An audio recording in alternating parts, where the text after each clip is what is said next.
우리는 지난주 닮아갑시다 두 번째 시간으로 왜 믿음의 옷을 입혀야 하는지를 살펴보았습니다. 믿음이 하나님을 향하는 것이라면 덕은 이웃을 향하는 것이죠. 우리의 덕, 말로서 우리는 덕스러운 삶을 살아가야 합니다.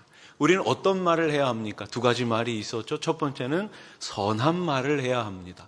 두 번째는 은혜를 끼치는 말을 해야 합니다. 선한 말, 은혜를 끼치는 말을 하는 우리 성도님들 되시기를 다시 한번 주님의 이름으로 축복합니다. 오늘은 닮아갑시다 세 번째 시간으로 덕에 지식을 더해야 할 차례입니다. 여러분, 지식이란 무엇입니까? 아는 것이란 무엇일까요? 지식이라는 말의 헬라어는 기노스코입니다. 여기서 나온 영어가 바로 영어 널리지, 지식이에요. 구약 히브리어로는 야다라고 합니다.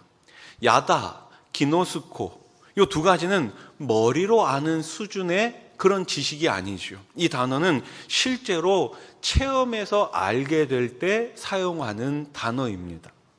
인간은 하나님을 머리만으로는 알 수 없습니다. 우리의 머리만으로 어떻게 전능하신 하나님, 이 온 우주 만물을 창조하신 하나님을 알 수 있겠습니까? 제가 며칠 전에 유튜브를 보다가 깜짝 놀랐어요. 여러분, 허경영 씨 아시죠? 이분이 무슨 강의를 한 내용이 유튜브에 올라오던데 이 썸네일 제목이 너무 이렇게 흥미롭더라고요. 제목이 뭐였냐면은 왜 예수님은 나귀를 타시고 예루살렘에 입성하셨을까? 아니, 이분이 도대체 누구길래 왜 예수님 나귀 타고 예루살렘에 입성하는 게 궁금하시지? 그래서 제가 그 영상을 볼 수밖에 없잖아요. 도대체 무슨 말을 하는지 알아야 되잖아요. 길지 않아가지고 제가 클릭해서 봤습니다. 다행히 겸손을 상징적으로 보여주었다고 하면서 나름 이상한 말씀은 안 하시더라고요. 근데 여러분, 과연 이런 사람들이 하나님을 머리로만 아는 이런 사람들이 진짜 하나님을 안다고 할 수 있을까요? 진짜 내 죄를 위해서 십자가를 지시고 사흘 만에 다시 부활하시고 다시 오실 그 예수님을 진짜로 안다고 말할 수 있을까요? 아닙니다. 이분들이 아는 거는 그냥 표면적인 하나님이에요. 지식으로만 아는 하나님이지요. 우리가 하나님을 제대로 알려면 머리로만 아는 하나님을 이제 직접 체험해서 알게 될 때 그때 비로소 내가 하나님을 알아, 이렇게 우리는 말할 수 있습니다. 복음서에 볼 것 같으면 예수님을 스승으로 알던 제자들이 부활하신 예수님을 체험하게 되는 거예요. 다시 사신 예수님을 체험하게 되는 거예요. 그제서야 예수님이 하나님이심을 알았고 그때부터 제자들의 믿음은 완전히 달라졌습니다. 여자아이 앞에서도 도망가는 그 믿음에서 로마 군인의 칼 앞에 목숨도 내어놓는 믿음으로 변한 거예요. 우리가 하나님을 안다고 할 때는 이처럼 직접 체험해서 아는 수준까지 나아가야 합니다. 언젠가 호남 지역에 장례가 나서 간 적이 있습니다. 예배를 마치고 밥을 먹는데 이 회 같은 게 나왔어요. 제가 회를 좀 좋아하거든요. 그래서 이제 한 점 집어가지고 먹었는데 제가 아는 그 맛이 아니에요. 생전 처음 느껴보는 그 맛. 예. 나중에 알고 보니까 그게 홍어라는 거더라고요. 홍어. 네이버 지식인에 제가 홍어 맛을 검색해 보니까 이렇게 나와 있어요. 그러니까 제가 설명드리는 것보다는 조금 더 이렇게 공신력 있는 데서 이야기하는 거예요. 한번 들어보세요. 삭힌 홍어의 향을 처음 맡아보면 오래된 화장실에서 맡을 수 있는 강한 암모니아 냄새를 연상시키는데 삭힌 정도에 따라 그 향의 세기가 다르다. 코로 들어가는 순간 콧속과 입맛 점막에 흡착되어 고추냉이와는 전혀 다른 매캐한 느낌을 받게 된다. 삭힌 홍어의 향이 아주 강한 탓에 세계에서 가장 악취가 심한 음식 10가지 중에 당당히 2위를 차지했다. 여러분들 대단하신 분들이에요. 머리로만 알고 들어서만 알던 그 홍어회를 그날 먹은 그 순간 저는 이제 뭘 알게 된 거예요? 체험에서 홍어를 알게 된 거 아니겠습니까? 여러분, 이것이 진짜 지식 아닌가요? 그래서 우리는 하나님을 지식적으로 아는 것을 넘어 어떻게 알아야 됩니까? 체험적으로 알아야 합니다. 한번 따라해 보십시오. 체험에서 아는 하나님. 체험에서 아는 하나님. 우리가 보통 하나님 그러면은 이 세상 사람들은 어때요? 아, 예수 믿는 사람들이 믿는 그 하나님, 교회 다니는 사람들이 아버지라고 부르는 그 하나님, 그러면서 별로 감흥이 오지 않죠. 한편 하나님의 이름만 들어도 눈물이 왈칵 쏟아지는 성도님들 계시지 않습니까? 왜 그렇습니까? 내 인생에서 가장 힘든 날, 나를 찾아오신 분이 바로 그 하나님이기 때문이 아니겠습니까? 내 병든 몸을 직접 고쳐주시고 치료해 주신 분이 바로 그 하나님이기 때문이 아니겠습니까? 아무도 모르고 관심조차 없는 나의 이름을 불러주신 그 하나님을 만났기 때문입니다.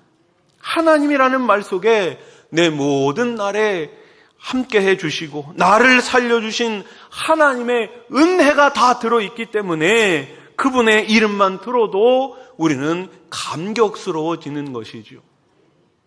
우리는 그 하나님 앞에 기도할 수 있습니다. 따라해 보십시오. 하나님께 기도할 수 있습니다. 기도할 수 있습니다. 우리가 하나님께 기도할 때 우리 하나님 뭐 하십니까? 가만히 계십니까? 가만히 관망하십니까? 아닙니다. 우리가 하나님께 기도할 때 우리 하나님 일하십니다. 예레미야 33장 2절로 3절 말씀 우리 한번 같이 읽어봅시다. 시작. 이를 행하시는 여호와, 그것을 만들며 성취하시는 여호와, 그의 이름을 여호와라 하는 이가 이와 같이 이르시도다. 너는 내게 부르짖으라. 내가 내게 응답하겠고 내가 알지 못하는 크고 은밀한 일을 내게 보이리라. 아멘. 우리가 부르짖어 기도할 때에 우리 하나님 일하시는 줄로 믿으시기 바랍니다. 우리가 알지 못하는 크고 은밀한 일을 행하고 계시는 거예요. 그런데 우리가 기도하면 하나님만 일하시는 것이 아니라 누구도 일해요? 마귀도 일합니다. 하나님은 우리의 기도에 응답하시기 위해 일하시고 마귀는 우리가 기도하지 못하도록 방해하는 일을 하지요. 사도행전에 보면 초대교회는 마가의 다락방에서 성령 세례, 성령 충만을 받게 됩니다. 120명의 모든 성도들이 성령, 불같은 성령, 바람 같은 성령을 받았어요. 베드로가 한번 설교하자 어떤 일이 일어납니까? 3,000명이 회개하고 예수님을 믿게 됩니다. 또 한번 설교하자 5,000명이 주님 앞에 돌아옵니다. 이런 기적들이 일어났어요. 그런 베드로를 헤롯과 유대인들이 잡아다가 옥에 가두었습니다. 베드로가 옥에 갇혔습니다. 교회는 무슨 일을 했을까요? 사도행전 12장 5절 말씀. 이에 베드로는 옥에 갇혔고 교회는 그를 위하여 따라해 보십시오. 간절히 하나님께 기도하더라. 아멘. 여러분, 베드로가 옥에 갇혔을 때 우리 중에 힘세고 날랜 사람들을 뽑아가지고 밤에 저 베드로를 우리가 구출해 오자, 이런 것을 교회가 의논한 게 아니에요. 베드로가 옥에 갇혔을 때 모든 성도, 모든 교회는 간절히 하나님 앞에 기도했습니다. 간절히 하나님 앞에 기도했을 때 하나님께서 일한 것이 아니겠습니까? 어떤 일을 행하셨습니까? 밤에 호련히 주의 사자가 나타나 베드로를 깨웠습니다. 그래서 감옥에서 나오게 했습니다. 첫째 문, 둘째 문, 철장, 그 모든 문을 다 주의 사자가 열어가지고 베드로가 나오게 된 것이 아니겠습니까? 우리가 부르짖을 때 우리 하나님 일하십니다. 마귀가 아무리 방해해도 기도의 사람은 마침내 승리하게 됨을 믿으시기 바랍니다. 벌써 25년 전의 일이에요.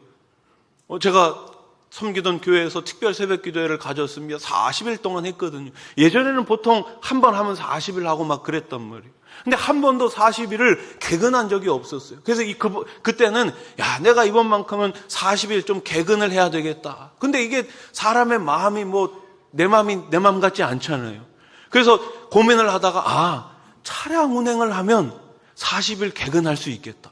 그러니까 운행을 하면 저 혼자 가는 게 아니잖아요. 제가 모시고 가야 되니까 이런 그 책임감이 생기지 않습니까? 책임감. 우리 찬양대 책임감. 아멘. 물론 이제 책임감만으로 하는 건 아니겠지만, 책임감. 그래서 제가 이제 한 분을 모시고 교회를 이제 가는데, 저희 집에서 이제 그분 댁에 가려면, 그분을 모시러 가려면 해운대 백사장을 지나가야 돼요. 해수욕장을 지나가야 돼요. 근데 한여름이었거든요. 8월 달이었어요. 근데 제가 그때 사람들 이제 새벽같이 막 여러 사람들 이제 막 즐기고 관광하고 그러는데, 이 무단횡단하는 분을 제가 미처 못 보고 그 사람을 치고 만 거예요. 난리가 났죠. 차하고 부딪히면 그나마 좀 괜찮은데, 차하고 사람하고 부딪혔으니 얼마나 큰 사고입니까? 그날 주일이었는데 제가 11시 예배 마치고 경찰서에 갔어요. 조서를 작성하고 경찰하고 그쪽 이제 사람들하고 같이 현장 검증을 하고 또 그 차량 파손된 그 공업사에 가가지고 다 이제 마치고 돌아왔어요. 2, 3일이 지난 다음에 경찰서에서 연락이 오더라고요. 이렇게 말해요. 피해자는 술에 취해 무단 횡단을 하는 중이었고, 가해자는 이를 미처 발견하지 못한 상황에서 사고가 났기 때문에 피해자에게 병원비만 지불하고 사건은 종결한다. 저는 그 피해자하고 합의금도 이런 한 장 주지 않았어요. 그때 어머니께서 저한테 한 말씀이 아직도 기억에 납니다. 교회가 우리가 기도하려고 하니 마귀가 방해하는구나. 여러분, 교회가 얼마나 기도했겠습니까? 목사 아들이 차량 운행하다가 사고가 났는데 난리 난 거 아니겠어요? 얼마나 많이 기도해 주셨겠습니까? 정말 그분 뼈 하나 부러지지 않았어요. 하나님의 은혜예요. 하나님의 은혜. 제가 목격자도 못 찾았는데 나중에 현장 검증 갔을 때 스스로 목격자라고 이야기하면서 저거 빨간불에 그 사람 무단횡단하는 중이었다고 그분이 스스로 얘기해 줬어요. 하나님의 은혜인 줄로 믿습니다. 우리가 기도하면 우리 하나님 일하십니다. 우리가 기도하면 우리 하나님 역사하는 줄로 믿으시기 바랍니다. 최홍덕 찬양 간사님이 있어요. 찬양 사역자가 있어요. 아마 한 번쯤 다 들어보셨을 텐데요. 이 최홍덕 간사님이 한국교회에 참 많은 이 찬양을 소개해 주었습니다. 제목만 들어도 여러분들 많이 아시는 곡이에요. 뭘 만드셨냐 하면은 나의 힘이 되신 여호와요. 좀 아는 척 좀 해주세요. 아시죠? 나의 힘이 되신. 그 다음에 하나님 한 번도 나를 오신실하신 주. 이것도 이분이 만드셨어요. 낮엔 해처럼 밤엔 달처럼 가서 제자 삼으라. 여러분 다 아는 곡이에요. 근데 아직도 우리 한국교회에서 이 기도회 때마다, 특별히 금요기도회 때마다 많이 부르는 찬양이 있잖아요. 제가 15년 전에 처음 수원하생교회에 왔는데 그때 우리 원로 목사님도 금요기도회 때마다 자주 부르시던 찬양이 있어요. 나의 등 뒤에서라는 찬양 아닙니까? 왜 우리가 이 찬양을 부를 때마다 그렇게 감격스럽습니까? 이 찬양의 가사가 바로 우리가 체험적으로 만난 그 하나님을 잘 표현하고 있기 때문이 아닙니까? 가사 내용이 뭐예요? 나의 등 뒤에서 나를 도우시는 주, 나의 인생길에서 지치고 고나요 매일처럼 주저앉고 싶을 때 나를 밀어주시네. 우리 후렴만 한번 같이 찬양해 봅시다. 일어나 걸어라 내가 새 힘을 주리니 일어나 너 걸어라 내 너를 도우리. 아멘.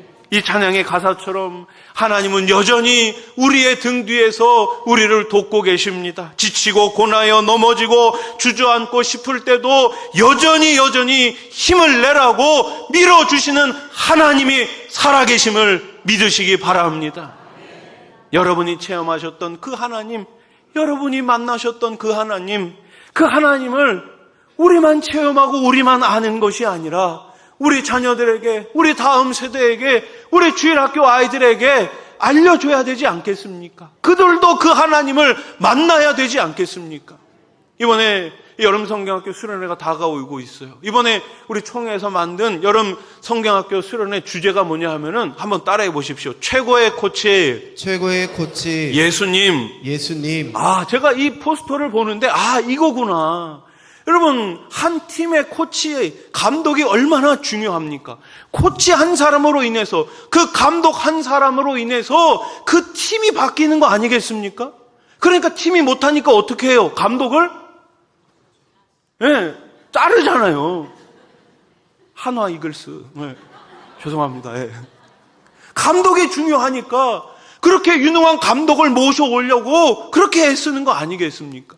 그런데 우리 인생의 최고의 코치, 최고의 감독이 누구입니까? 예수 그리스도 아닙니까? 우리 자녀들에게 최고의 감독, 최고의 코치 예수 그리스도임을 소개해 주시기 바랍니다. 아무리 맛있는 음식을 먹더라도 알더라도 맛을 보기 전까지는 모르잖아요. 우리는 하나님을 그저 대충 아는 것이 아니라 하나님을 어떻게 알아야 될까요? 맛보아 알아야 합니다. 제 표현이 아니에요. 시편 기자의 표현이에요. 시편 34편 8절 말씀 한번 같이 읽어봅시다. 시작. 너희는 여호와의 선하심을 맛보아 알지어다. 그에게 피하는 자는 복이 있도다. 아멘. 그에게 피하는 자가 뭐가 있다고요? 복이 있다고. 여러분, 이 시편 기자가 이거를 본인이 스스로 체험하고 경험한 거 아니겠습니까? 하나님께 피하면, 하나님께 피할 수 있으면 그것이 가장 복이구나. 그런데 그 하나님을 어떻게 알았다고요? 선하심을, 여호와의 선하심을 맛보아 알지어다. 여러분들이 만나신 그 선하신 하나님, 여러분들이 경험한 그 하나님을 우리 자녀들에게, 우리 다음 세대에게, 우리 주일학교 자녀들에게, 친구들에게 알려주실 수 있기를 우리 주님의 이름으로 축원합니다.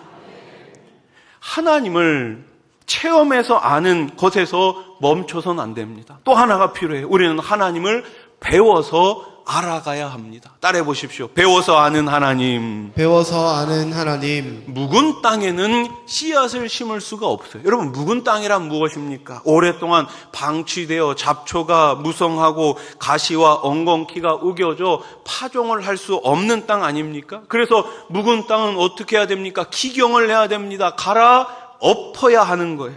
덕은 마음을 기경하는 것과 같아요. 돌밭 같은 마음을 쟁기로 잘 기경해서 옥토로 만들어가는 과정이 바로 덕이에요. 그렇게 잘 기경된 마음밭에 우리는 무엇을 심어야 합니까? 바로 복음을 심어야 합니다. 예수 그리스도 십자가를 그 마음밭에 심어야 하는 거예요. 그런데 복음을 심으려고 할 때 우리에게 하나님을 아는 지식이 없으면 그 사람의 마음밭에 아무것도 심을 수가 없죠. 만약 우리가 하나님을 만나지도 못하고 맛보지도 못하고 알지도 못한다면 상대가 아무리 옥토로 준비되었다고 해도 복음을 심을 수가 없는 것 아닙니까? 그러므로 덕에 지식이 더해져야 합니다. 우리에게는 우리가 믿는 복음을 잘 전달할 책임이 있어요. 왜요? 교회가 바로 그 책임을 부여받았기 때문입니다. 땅끝까지 이르러 내 증인이 되라. 우리 주님의 명령 아닙니까? 복음을 전하라. 주님의 명령 아닙니까? 그래서 우리는 어떻게 해야 됩니까? 이 복음을 배워야 하는 거예요. 호세아 4장 6절에서 하나님은 내 백성이 망한다고 하는데 뭐가 없어서 망합니까? 같이 읽어봅시다. 4장 6절 시작. 내 백성이 지식이 없으므로 망하는도다. 내가 지식을 버렸으니 나도 너를 버려 내 제사장이 되지 못하게 할 것이요 내가 내 하나님의 율법을 잊었으니 나도 내 자녀들을 잊어버리리라. 아멘. 여기서 말하는 지식은 하나님을 아는 지식을 말하고 있는 거예요. 즉 하나님은 내 백성이 하나님을 아는 지식이 없어서 어떻게 된다고요? 망한다라고 지금 말씀하고 있는 거예요. 그래서 호세아는 뭐라고 외칩니까? 이어지는 6장 3절 그러므로 우리가 여호와를 알자 힘써 여호와를 알자. 아멘. 따라해 보십시오. 여호와를 알자. 여호와를 알자. 힘써 여호와를 알자. 힘써 여호와를 알자. 그렇습니다. 우리는 하나님을 알아야 합니다. 알아가기 위해서는 배워야 하는 거예요. 이 정도 수준에서 머무르면 안 됩니다. 매 순간순간마다 하나님을 아는 지식으로 충만해져야 하는 거예요. 베드로 후서를 마무리하면서 이렇게 권면하지요. 베드로후서 3장 18절 오직 우리 주 곧 구주 예수 그리스도의 은혜와 그를 아는 지식에서 자라가라. 아멘. 따라해 보십시오. 지식에서 자라가라. 자라야 하는 거예요. 자라야 하는 거예요. 하나님을 안다고 해서 다 아는 것이 아닙니다. 하나님 우리가 평생 알아가도 다 알 수가 없죠. 제가 목사가 돼서 제일 좋은 게 뭔지 압니까? 좋던 싫던 설교 준비를 해야 되니까 말씀을 가까이 할 수밖에 없어요. 책을 읽어야 될 수밖에 없어요. 주해 주석책을 볼 수밖에 없어요. 그걸 볼 때마다, 말씀을 준비할 때마다, 아, 하나님은 이런 하나님이었구나. 이 말씀이 의미하는 것이 이것이구나.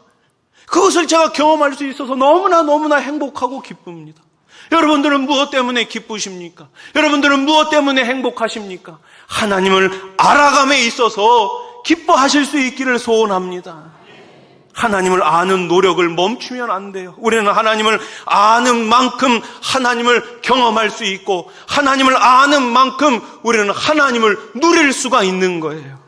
그래서 우리는 매일매일 하나님의 깊이와 넓이와 그 크기를 알아가야 할 줄로 믿습니다. 여러분, 사도 바울을 보세요. 그가 얼마나 위대한 사람이었습니까?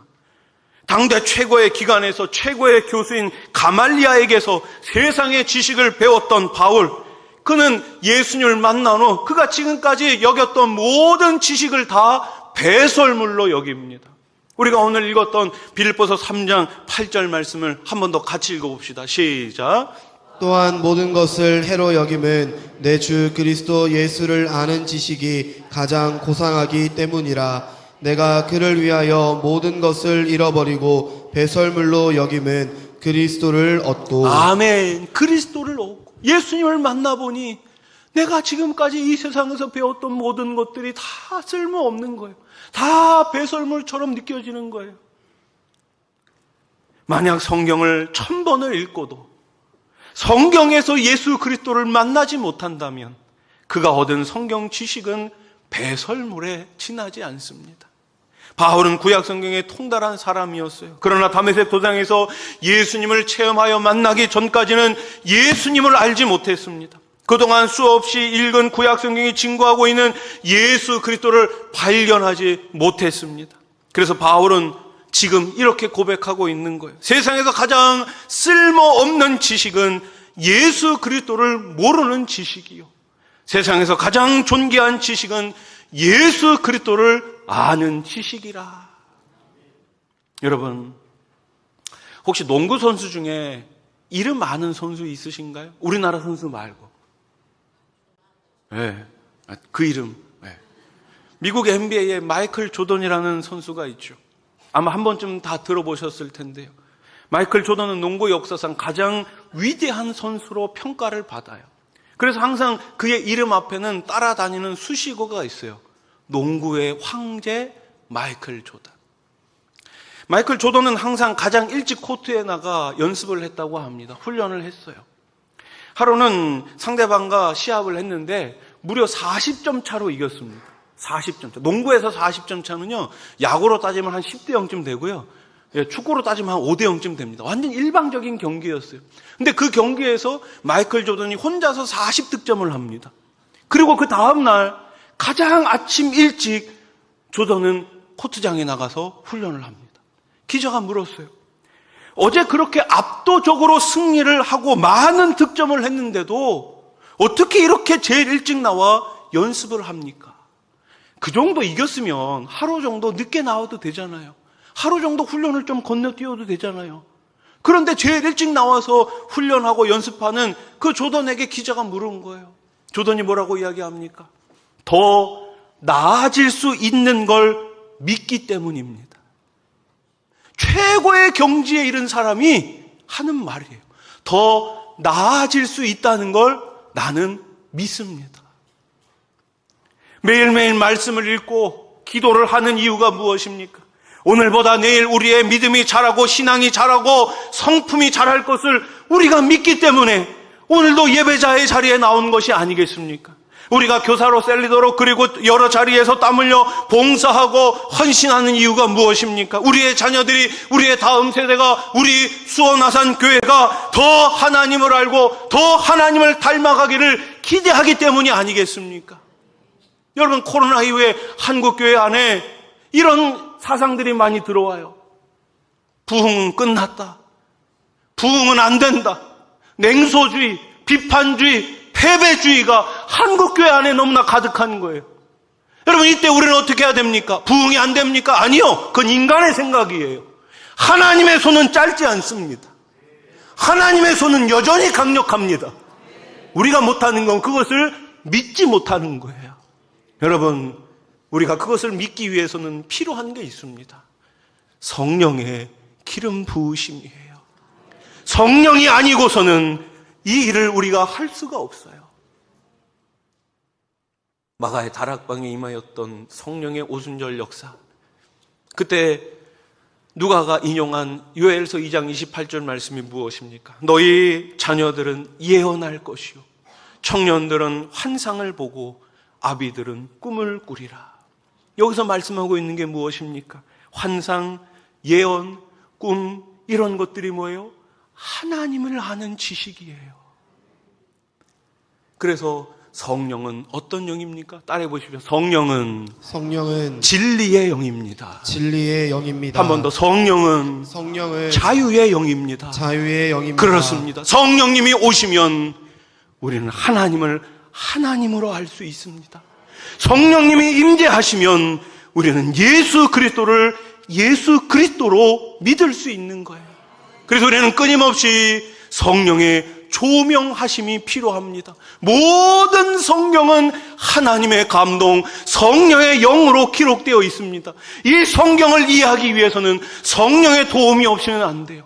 부흥은 성령 없이는 가능하지 않아요. 여러분, 여기에 조명이 엄청 많이 있죠. 이 조명이 없다고 한번 생각해 보십시오. 앞을 볼 수가 없어요. 여러분, 우리가 성경을 깨달을 수 있는 것, 바로 우리 성령님께서 지금 우리 마음 가운데 찾아와 주셔서 조명해 주고 계시기 때문입니다. 그 성령님 오늘 우리 가운데 임재하신 줄로 믿습니다. 성령이 아니고서는 주로 고백할 수 없어요. 우리에게 필요한 건 무엇입니까? 성령의 충만함이에요. 성령의 충만함을 위해서 기도해 주시기 바랍니다. 우리 자녀들을 위해서 기도해 주시기 바랍니다. 체험적으로 하나님을 알아가는 우리 자녀들이 될 수 있도록 기도해 주시기 바랍니다. 변화산에 예수님이 올라가셨어요. 제자들하고 같이 올라가셨죠. 그때 산 아래에서 어떤 일이 있었습니까? 간질하는 아이, 귀신 들린 아이가 있었어요. 아버지가 그 아이를 데리고 왔죠. 내 아이가 귀신 들렸습니다. 고쳐주세요. 제자들이 못 고치는 거예요. 예수님이 내려오셔서 뭐라고 말씀하십니까? 기도 외에는 이런 유가 나갈 수 없다. 기도 외에는 방법이 없다는 거예요. 제가 어렸을 적에는 교회가 제일 재밌는 곳이었어요. 교회가 제일 재밌는 곳이요. 교회 너무너무 오고 싶었어요. 교회 가는 날이 너무나 기다려졌어요. 선생님 만나는 게 너무나 기다려졌어요. 전도사님, 목사님 만나는 게 너무나 기다려졌어요. 근데 지금 아이들한테만 붙잡고 얘기해 보세요. 교회 가는 게 기다려지는지, 선생님 만나는 게 기다려지는지, 예배 시간이 기다려지는지 한번 물어보세요. 이 세상에 너무나 매력적인 것들이 많이 있어요. 우리 아이들이 그런 곳에 다 마음을 뺏기고 눈을 빼앗기고 살고 있지 않습니까? 또 여름 성경학교, 또 수련회가 아닙니다. 우리 자녀들이, 우리 아이들이, 우리 주일학교 자녀들이, 학생들이 하나님을 만날 수 있는 절호의 기회예요. 절호의 기회예요. 이 기회를 놓치시겠습니까? 이 기회를 놓치시겠습니까? 기도해 주세요. 자녀들을 위해 기도해 주세요. 선생님들을 위해 기도해 주세요. 우리 교육자들을 위해 기도해 주세요. 아이가 잘 되기를 원하십니까? 신방을 다녀보면 우리 부모님들의 기도 제목 한결같이 우리 자녀들 잘 되게 해달라고, 우리 자녀들 예수 잘 믿게 해달라고 그렇게 기도 제목을 올리십니다. 간절한 기도 제목 다 알고 있습니다. 그 간절한 기도 제목과 함께 간절히 부르짖어 기도하시기 바랍니다. 우리 하나님, 우리 기도할 때 일하십니다. 행하십니다. 지금까지 역사하셨습니다. 앞으로도 역사하실 줄로 믿습니다. 우리 시간 함께 기도하겠습니다.